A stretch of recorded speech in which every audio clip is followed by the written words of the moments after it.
parents said, "It's just going to be adults this year." So my daughter and I stayed home. Then I saw a photo online. My cousin's teenagers were sitting in our spot. I simply sent a picture of the gifts and wrote, "I'll be returning these tomorrow." By morning, they were already at my door. Yelled. I had already planned my dad's birthday and I wanted it to be special this time. I had been saving money for several months. I ordered a watch that cost me $7,000. It was lying in my closet, wrapped up and ready, and I couldn't wait to see his face when he opened it. But then my mom called. She told me straight up, this year there would be a small party for adults only. She said it would be easier that way. Less chaos, less cleaning up.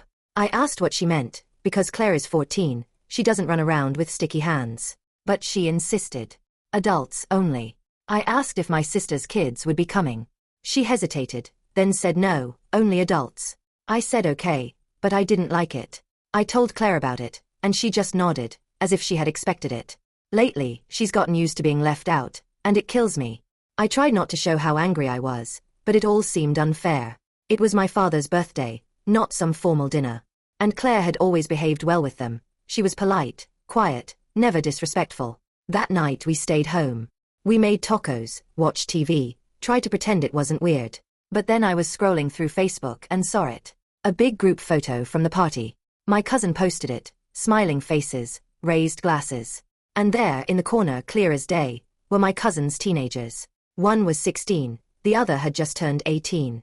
They were sitting in the same place where Claire and I always sit. I stared at that photo for a long time. My mom had lied to my face. It wasn't that it was for adults only. They just didn't want us there. I didn't even think twice. I got up, took all the gifts out of the closet, everything I had bought for the family, and laid them out on the living room floor.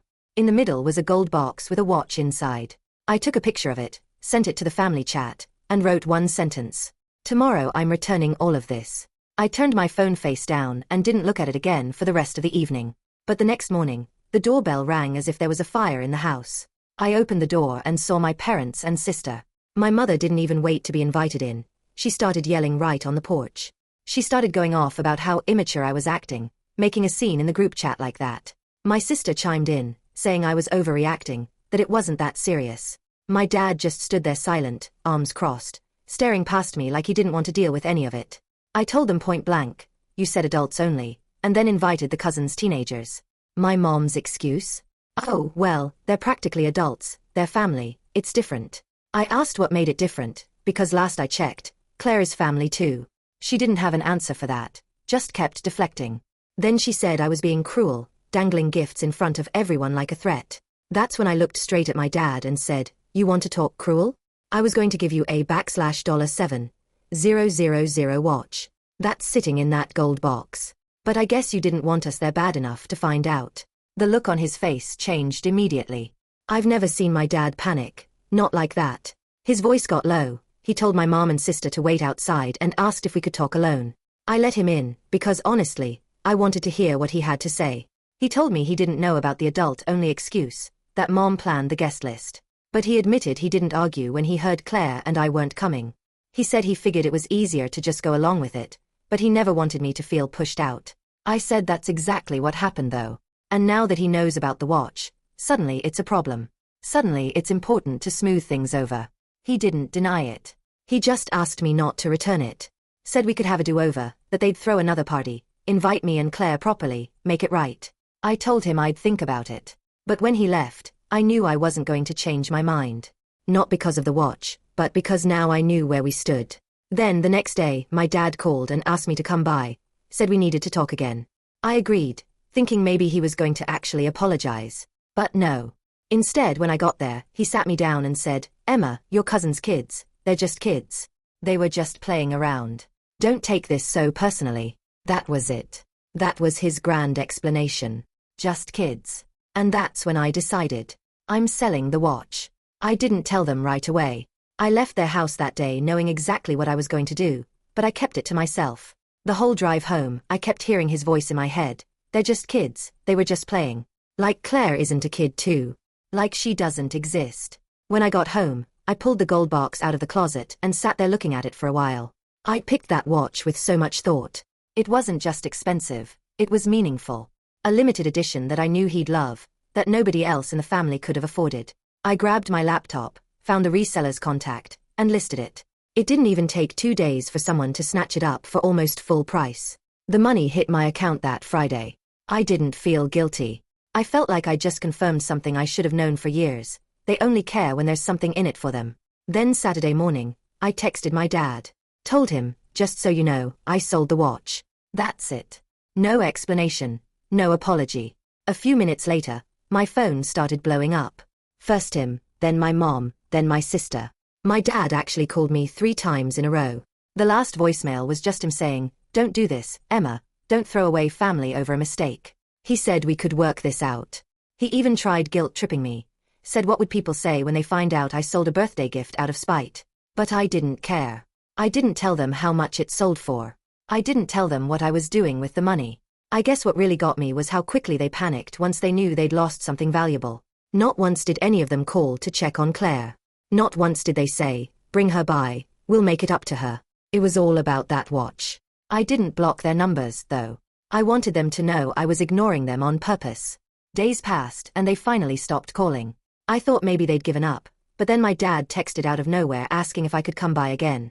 He made it sound important, so I went, partly out of curiosity. When I got there, it wasn't just my dad. My mom, my sister, even my aunt was sitting in the living room like they'd staged an intervention. I didn't sit. I just stood there waiting for whatever lecture was coming. My dad stood up and said he wanted to clear the air. But instead of apologizing, he started scolding me. Told me I was being dramatic, that I'd made a huge deal out of nothing. Then he went off about how my cousin's kids didn't mean anything by being there, that they're just kids, and they weren't trying to take anyone's spot. He actually said, "You can't punish the whole family because you're jealous of a couple of teenagers playing around at a party." I laughed. I couldn't help it. That's when I told him.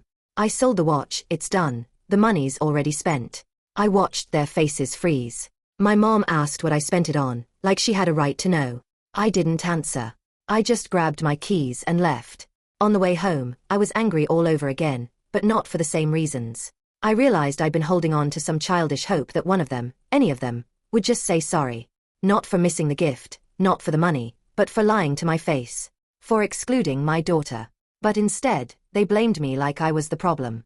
Like I was the petty one. That's when I decided, I'm not wasting $1 of that money on them. It's for me and Claire now. I didn't reply to any of their texts after that. I let them sit with it. But then one afternoon my dad called again. I wasn't going to answer, but something made me pick up. He asked if I really meant it, if the money was really gone. I told him yeah, it's gone. Then he said something that stuck with me. "You're turning your back on your family over money." I laughed and said, "No, I'm turning my back on family who never treated me or my daughter like family to begin with." I told him that money went exactly where it should have gone, away from all of you. There was a long pause, then he muttered, "You'll regret it." That was the last thing he said before hanging up. I didn't regret it. In fact, that night I went online and bought Claire the 2 things she'd been begging for. A VR headset and that expensive Lego set she kept looking at in catalogs. Stuff I would have normally said no to because it was too much. When the packages arrived, she was shocked. She asked what the occasion was, and I just said, "No occasion. Just because." Seeing her face light up, watching her tear into those boxes, I realized something. I'd spent years trying to win over people who didn't care about us. Trying to force some version of family that only existed in my head. I'd rather spend every penny making my daughter happy than spend one more second trying to get approval from people who think she doesn't count. That's when it really sank in. I don't need them. Neither of us do. Word got around the family quick after that. Suddenly, I was the selfish one. My mom stopped texting entirely. My sister posted some vague crap on Facebook about people who think money replaces family, and my aunt liked it, of course. I didn't respond. I didn't need to. They'd drawn their line in the sand, and I was happy to stay on my side of it. The funny thing is, they thought cutting me off would make me come crawling back. Like I'd miss their pity invites or their fake smiles. But it was quiet. Peaceful even. Claire was happier too. We started doing more things together, going to little weekend markets, late-night movies, trying new places to eat. I could see she felt different, like she wasn't waiting to be invited to the family she was never really part of. And I realized I didn't feel guilt. I felt free. Every once in a while my dad tries to text, usually something half-hearted like "Hope you're doing okay." I don't answer. Last week he sent me a picture of a watch. Not the one I sold, some other cheap knockoff, with a message that said, "Still waiting on that birthday gift." I didn't even bother opening the message fully. Instead, I bought Claire another gift she didn't ask for, a telescope. She's been getting into space lately, so I thought, why not? She doesn't know it yet, but it's arriving tomorrow. I've wasted enough time chasing people who can't even show up for my kid. If they want to pretend I don't exist now, that's fine. I've got better things to spend my time and my money on.